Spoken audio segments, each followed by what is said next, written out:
먼저 제가 누구인지를 간략하게 소개를 드려야 될 것 같습니다. 저는 이제 중고등부 또 일공동체 청년부를 함께 섬기고 있는 김지훈이라 하고요.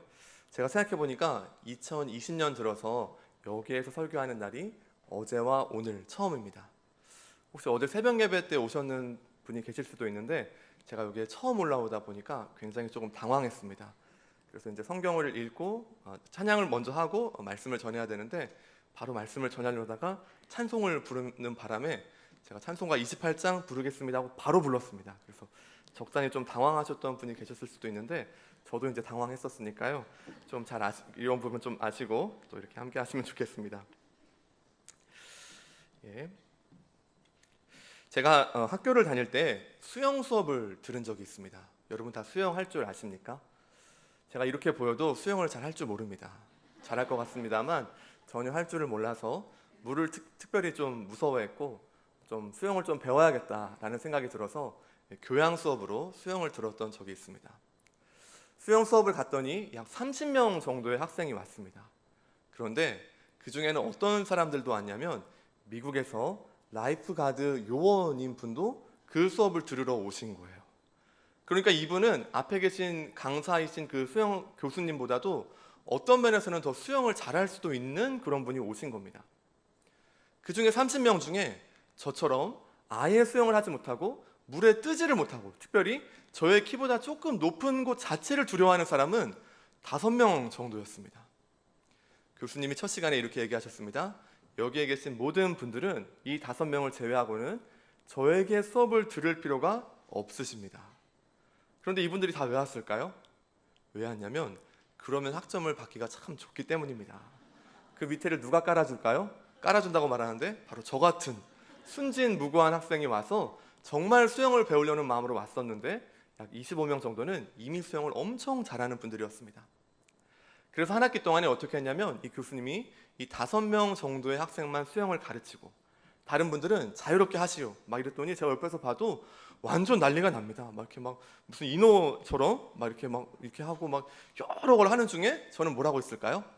자, 하나 둘 셋 고개 들어가시고요, 꺼내시고요. 자, 물에 떠보세요. 제가 안 돼요, 안 돼요. 막 깊은 거 싫어요. 막 이러는 중에서 배우는 중이었습니다.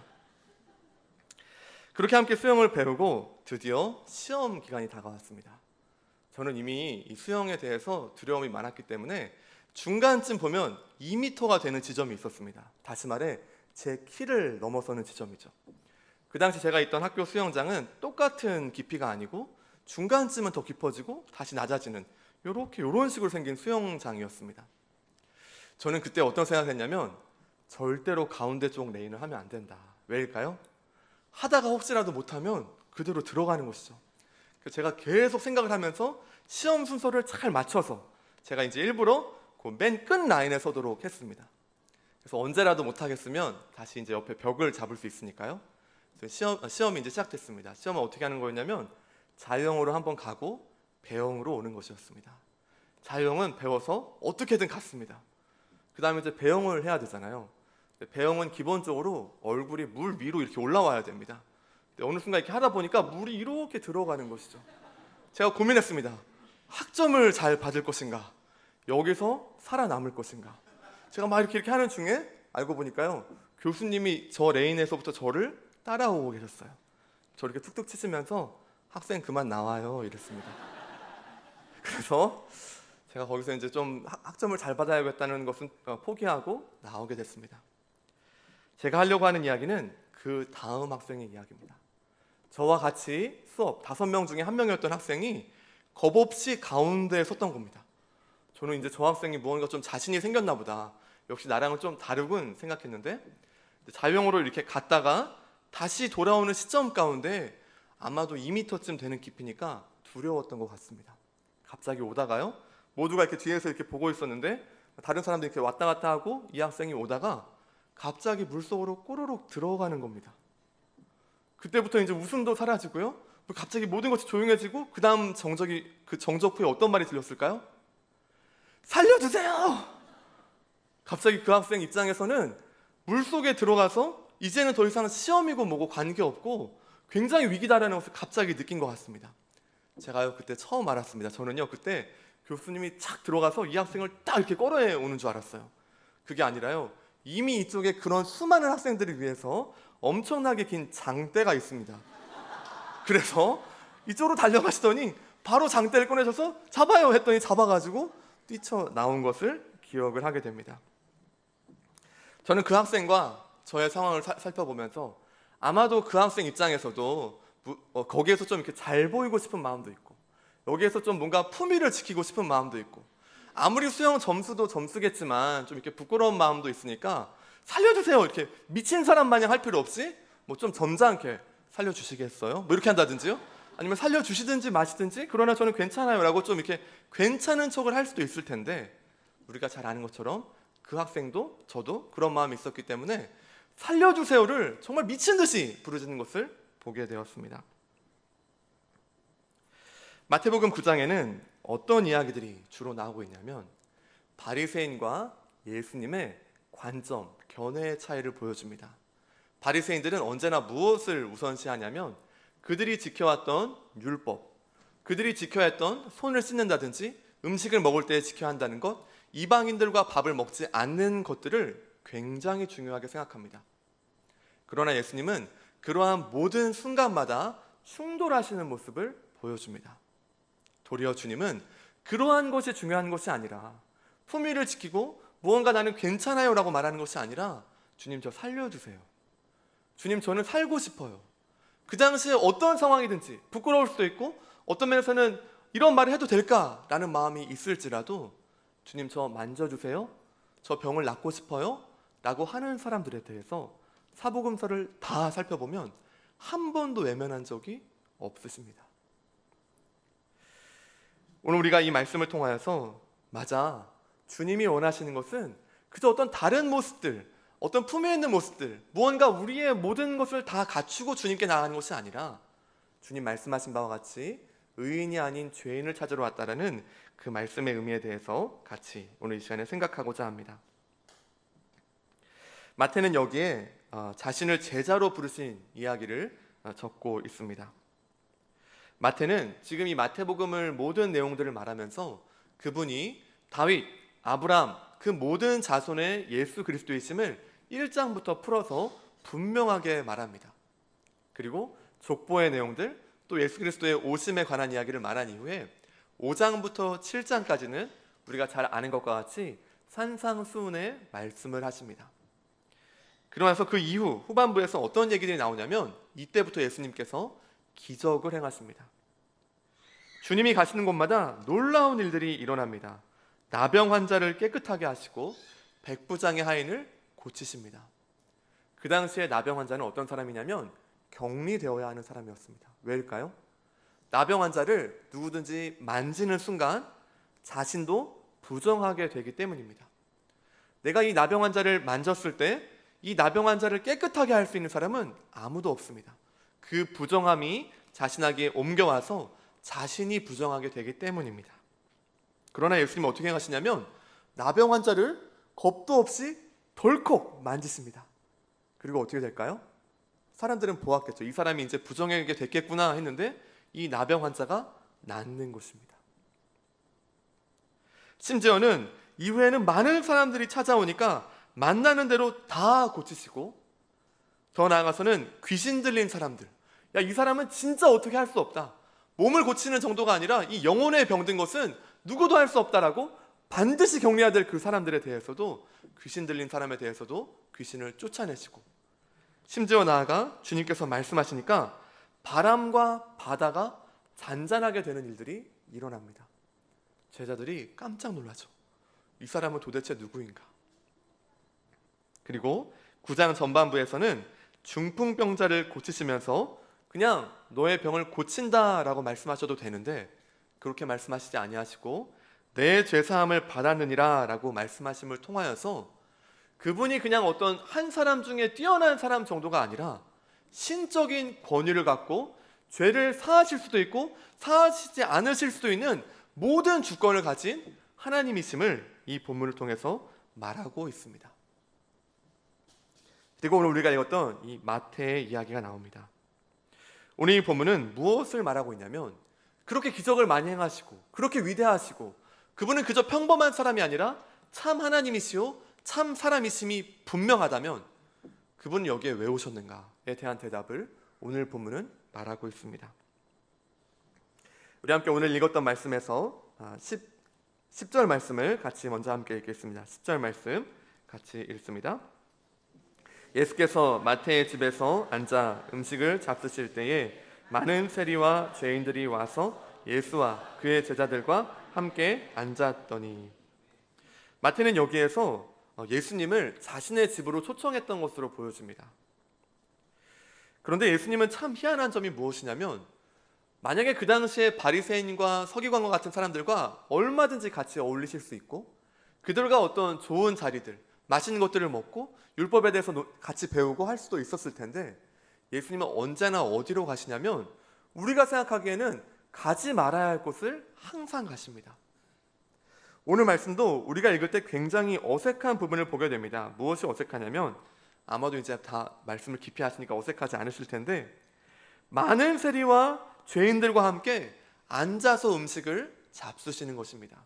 그 당시에 유대인들은 그 외국인이라든지 죄인이라고 불리는 사람들, 세리와든 같이 밥도 먹지 않았습니다. 한국말로 무엇일까요? 겸상하지 않는다라고 말하죠. 나는 너와 밥도 먹지 않아. 이것은 무슨 의미냐면 나와 너는 구분돼 있어. 마치 너는 문둥병자고 나는 깨끗해. 너는 죄인이고 나는 의인이야. 너는 세리이지만 나는 깨끗한 사람이야 라는 그 구분 가운데에서 같이 밥도 먹지 않았던 사이가 바로 죄인과 세리와의 유대인과의 관계였습니다.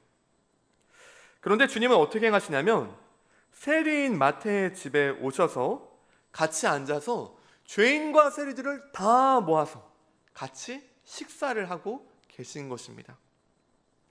그 당시의 세리는 우리가 잘 아는 것처럼 지금으로 생각한다면 마치 나라를 팔아버린 사람, 이 땅 가운데 로마의 압제하에 있는 이 이스라엘 백성들에 대해서 자신이 무언가 더 이득을 취하고 로마로부터 어떤 주는 것들을 취할 뿐만 아니라 이스라엘에 대해서는 그 민족들에 대해서는 더 어려움을 주는 아주 나쁜 사람으로 생각하였던 것입니다. 그런데 예수님께서는 지금 이들을 찾아오셔서 같이 밥을 먹으시고 같이 이야기를 나누시는 모습을 보게 됩니다. 여러분, 이 상황 가운데 누가 가장 불편할까요? 잘 아시는 것처럼 바로 시작하고 인으로 끝나는, 중간에 리세만 집어넣으면 바리새인인 것입니다. 바리새인들은 이 예수님을 바라보면서 어떤 생각이 드냐면 마음엔 너무 불편합니다. 왜 불편할까요? 잘 아시는 것처럼 죄인과 세리는 격리하고 멀리해야 할 사람이지 함께할 대상이 결단코 아닌 것입니다. 그래서 우리 11절부터 13절 말씀을 같이 읽도록 하겠습니다. 11절에서 13절 말씀 같이 읽습니다. 바리새인들이 보고 그의 제자들에게 이르되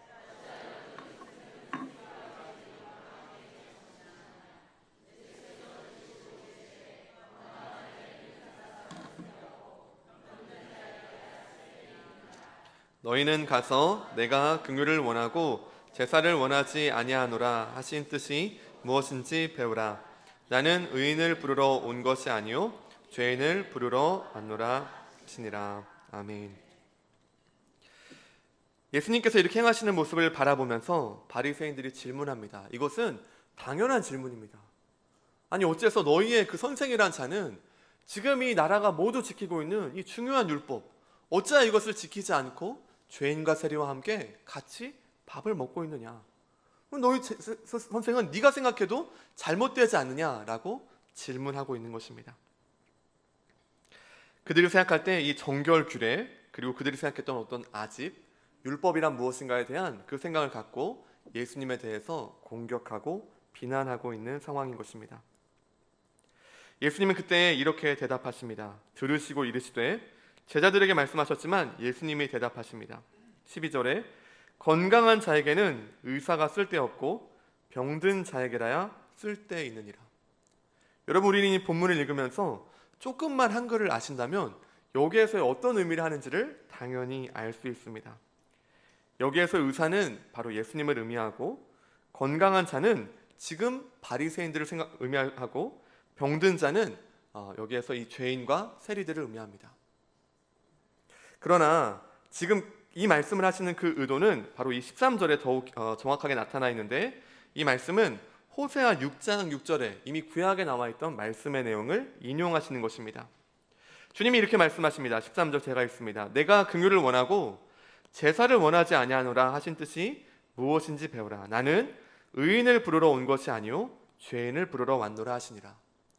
지금 주님이 말씀하실 때 의사가 병든 자에게만 쓸모가 있고 나는 깨끗합니다라고 하는 사람에게는 쓸모가 없다라고 말했지만, 그러나 주님의 의도는 무엇이냐면 이 죄인들을 부르러 오셨다라고 말씀하시면서 나 스스로 죄인됨을 인정하는 그 사람에게야 의사가 쓸모가 있다는 것을 말하는 것입니다. 다시 말해서 여러분, 이 본문의 내용을 생각할 때 여러분, 바리새인들은 그러면 정말 건강한 자라는 것입니다. 건강한 자가 맞냐는 것입니다. 여러분 생각할 때 어떻습니까? 바리새인도 사실은 건강한 자가 아닙니다. 로마서 말씀 가운데 모든 사람이 죄를 범하였고 하나님의 영광에 이르지 못했다라고 선언하고 있습니다. 다시 말해 주님의 말씀의 의도는 무엇이 담겨 있냐면 너희가 건강한 자라고 생각하는 것 자체가 문제라는 것입니다. 왜입니까? 주님이 오실 때 이 상황은 마치 제가 함께 했던 그 하구, 말할 때마다 미안합니다, 이름도 모르고 얼굴도 모르지만 살려주세요라고 말했던 것처럼 모든 사람 가운데에서 나는 죄인입니다, 주님 저를 도와주십시오라고 말하는 그 마음 자세로 나아가는 사람에게야 주님의 말씀이 들리지, 이 바리새인과 같이 주님이 율법의 완성이신 주님이 오셨음에도 불구하고 그 주님 앞에서 율법을 논쟁하려는 그런 사람들에게는 주님께서 다가갈 수 없다는 것을 말씀하십니다. 우리는 이 말씀에 대해서 너무나 많이 들었고 사실은 익숙한 본문입니다. 그러나 때때로 우리의 삶을 돌아볼 때에 우리는 진짜 본질을 놓칠 때가 참 많이 있습니다. 더 나아가서는 예수님이 왜 오셨는지에 대해서는 깊이 생각하지 않은 채 조직을 운영하려 하고, 예수님의 마음이 무엇인지에 대해서는 더 묵상하지 않은 채 무언가 전도를 나간다든지 무언가 행사를 한다든지 무언가 다른 여러 일들을 하기가 참 쉽습니다. 왜입니까? 주일이 다가오고 무언가 해야 되고 조직은 운영돼야 되고 무언가 또 전진되는 부분이 있어야 한다고 생각하기 때문입니다. 그러나 오늘 이 말씀을 통하여서 우리는 무엇을 기억해야 하냐면 예수님의 오심은 죄인을 향하여 오셨다라는 것입니다. 주님께서 이 땅에 오신 것은 저는 필요 없습니다, 주님 오시든지 말든지 저는 상관없습니다, 제 품위가 중요합니다, 저는 주님이 필요 없습니다, 지금 내가 살아가는 이 안락함, 나의 평안함, 내가 어떤 추구하는 것들, 이것을 놓치고 주님 따라가고 싶지는 않습니다 라고 하는 자들을 향하여서는 지금 동일한 말씀을 하고 계심을 기억해야만 할 것입니다. 저는 이 말씀을 기억하면서 오늘 나 역시도 저 역시도 사실은 죄인이었구나, 지금도 죄짓지만 정말 저희야말로 주님이 아니면 소망 없는 자임을 늘 생각합니다. 최근 우리 매일 성경을 통하여서 이 야곱의 이야기를 같이 보고 있는데 저는 아마도 야곱이 때때로 당황스러웠을 것 같습니다. 왜냐하면 야곱 자신이 자신을 바라볼 때도 이만하면 포기할 만한 상황인 경우가 많다는 것입니다. 형도 속이고 아버지도 속이고 그리고 그 모든 것을 도망하여서 떠나는 중간에 이번에는 다시 라반이라는 사람을 만나서 그렇게 속이더니 이번에 라반에게 속고, 그리고 그 이후에 레아와 라헬이라는 그 두 여성 사이에 들어가서 마치 톱니바퀴에 들어가서 끼이는 듯한, 얼마나 이 답답한 사이, 내 애를 놔달라 막 이렇게 계속 말하는 이런 상황 가운데에서 얼마나 답답하고 어려운 상황들을 겪었을까. 그런데 야곱은 아마도 그런 상황들을 겪으면서 이렇게 부족하고 보잘것없는 그 자신임에도 불구하고 끝까지 쫓아오시는 하나님을 알게 되었을 것입니다. 베델에서 함께 하신 그 하나님께서는 그의 약속하신 그대로 야곱 가운데 역사하셔서 그 삶을 끝까지 이끄시는 것을 우리는 말씀을 통하여서 보게 됩니다. 오늘 우리는 이 본문 가운데 나타난 것처럼 우리 자신도 마찬가지를 생각할 수 있습니다. 우리 역시도 무엇이 뛰어나서 여기 오신 분 계십니까? 저 역시도 이 앞에 설 때마다 주님, 제가 어떻게 설교를 하겠습니까? 주님, 저와 같이 부족한 사람이 어떻게 말씀을 나눕니까? 늘 겸손하고 늘 두렵고 떨리는 마음이 있습니다. 그러나 주님은 우리를 그렇게 사랑하셔서 오셨습니다. 우리는 이것을 무엇을 통해서 알 수 있습니까? 바로 예수 그리스도의 십자가를 통해서 발견하게 됩니다. 주님의 십자가는 오늘도 우리를 향하여 말하고 있는 것입니다. 너와 같은 죄인을 위하여 지금도 주님 필요합니다. 주님 아니면 내가 살 수 없습니다라고 말하는 너 한 사람, 우리 인류 전체를 위하여서 주님이 이 땅에 오셨다라고 말씀하고 계십니다. 그렇다면 우리의 삶 가운데 동일하게 또한 가져야 할 마음은 무엇일까요? 그것은 주님의 마음이 정말 그렇다라면 교회의 방향 역시도 죄인을 향하여 나아가야 한다는 것입니다. 바리새인들은 자신들의 율법과 자신들의 추구했던 바에 사로잡혀서 율법의 완성이시고 모든 것의 주인 되시는 주님을 바라보지 못했습니다. 우리 역시도 때때로 조직을 운영한다든지 아니면 무언가 다른 것들에 사로잡혀서 주님의 마음, 주님이 이 땅에 오신 이유를 놓치기가 참 쉽습니다. 죄인을 부르러 오신 예수님, 그분을 기억할 때에 우리는 다시 한번 다른 형제들을 향하여서, 우리의 이웃들을 향하여서 어떻게 나아가야 할지를 생각할 수 있습니다. 그래서 우리 온누리 공동체가, 이 온누리 교회가 마태의 집이 되어야 하는 것입니다. 만성 땅 가운데 다시 한번 주님의 그 놀라운 인도하심으로 교회를 세우시고 또 지금까지 나아가고 있습니다. 우리는 앞으로 어떠한 걸음으로, 어떠한 방향으로 나아가야 하겠습니까? 그것은 오늘 본문이 분명하게 말합니다. 이제 너희가 죄인과 세리의 친구가 되어라. 이 땅 가운데 아파하는 사람이 있고, 이 땅 가운데 죄인으로 느끼고, 이 땅 가운데 울고 있는 사람들, 도움이 필요한 사람들, 더 나아가서는 자신이 누구인지를 알지 못하고 이 영적인 비밀들, 이 복음의 내용들을 알지 못하는 수많은 사람들 향하여서 주님이 오신과 같이 그 마음으로, 그 심장으로 나아갈 것을 오늘 말씀은 말하고 있습니다. 우리 마지막으로 9절 말씀을 같이 읽습니다. 9절 함께 읽겠습니다. 예수께서 그곳을 떠나 지나가시다가 마테라 하는 사람이 세관에 앉아있는 것을 보시고 이르시되 나를 따르라 하시니 일어나 따르니라. 아멘. 사복음서를 보시면 제자의 기준은 절대로 낮지가 않습니다. 교회에 참석하면 제자다라고 말씀한 적이 없고, 그저 예수님이 가는 곳 따라가면 제자다라고 말한 적이 없습니다. 사실 산상수훈의 그 모든 말씀의 내용들은 제자로서의 당연한 모습들을 주님께서 풀어서 말씀하고 계신 것입니다. 오늘 이 9절 말씀을 보면 이 마태의 모든 이 상황들에 대해서 마태는 어떤 결단을 했는지를 보여줍니다. 다른 본문들의 내용들 또 참고해서 보면 마태는 이 세리와 죄인들을 불러서 함께하는 이 자리, 이 시간들을 보면서 아마도 예수님의 남다르심을 보았던 것으로 생각됩니다. 이분은 정말 죄인과 세리를 사랑하는 분이시구나. 이분은 정말로 지금까지 나왔던 수많은 율법학자들, 바리새인과는 차원이 다른 분이구나. 이분은 지식으로 우리를 훈계하려 하는 것이 아니라 사랑함으로 품어주려 하시고, 이분은 죄인과 세리를 그저 가다가 만나는 것이 아니라 어디에 그 사람이 있는지를 찾아가시는 분이구나 라는 것을 보았을 것입니다. 그러기에 주님이 말씀하십니다. 나를 따르라 했을 때 마태는 지금 이 본문상으로 보았을 때에 일어나 따르기로 결정합니다. 그리고 어떻게 했을까요? 지금 여러분이 읽고 있는 이 마태복음을 기록한 것입니다. 아마도 마태는 자신의 이야기를 기록하면서 이 이야기를 읽는 모든 사람들 향하여서 이와 같은 삶으로 나올 것을 초청하고 결단할 것을 촉구하면서 적었을 것입니다. 그리고 자신을 불러주셨던 주님, 나를 따르라 부르셨기에 자신의 모든 평생을 다른 세리라든지 그저 그런 삶으로 사는 것이 아니라 주님의 인도하심을 따라 놀라운 하나님 나라를 함께 건설해가는 그 걸음으로 나갔음에 감격하며 이 본문을 기록했을 것입니다. 오늘 주님은 우리 한 사람 한 사람을 부르십니다. 주님께서 죄인을 위하여 오신 것과 같이 우리의 걸음을 다시 한번 이 시대 가운데 아파하는 곳, 더 낮은 곳으로 나아갈 것을 말씀하십니다. 그리고 이것은 그저 할까 말까, 걸을까 말까, 가는 듯 마는 듯 미지근한 것이 아니라 나를 따르라 하실 때 일어나 따르니라 라는 이 말씀과 같이 주님의 말씀이 들려질 때에 담대히 결단하고 나아가야 함을 말하고 있습니다. 오늘 여러분의 삶은 어떻습니까?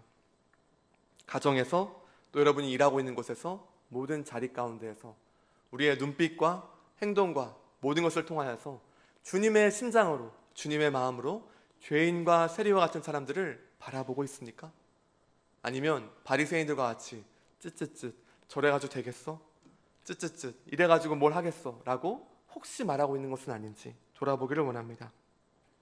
또한 할 수만 있다면 주께서 우리 가운데 은혜 주셔서 주님의 그 마음 날마다 부어주시고 죄인 부르러 오신 그 예수님을 증언하는 것을 말뿐만이 아니라 우리의 전 삶을 통하여 드러냄을 통하여서 또 한 명의 마태, 우리의 공동체가 그 마태의 집으로, 그래서 주님 다시 만날 때에 주님, 내가 주님 말씀에 일어나 따라서 여기까지 왔습니다, 담대히 말할 수 있는 사랑하는 모든 더운우리 공동체 가족 되시기를 주님의 이름으로 축원합니다.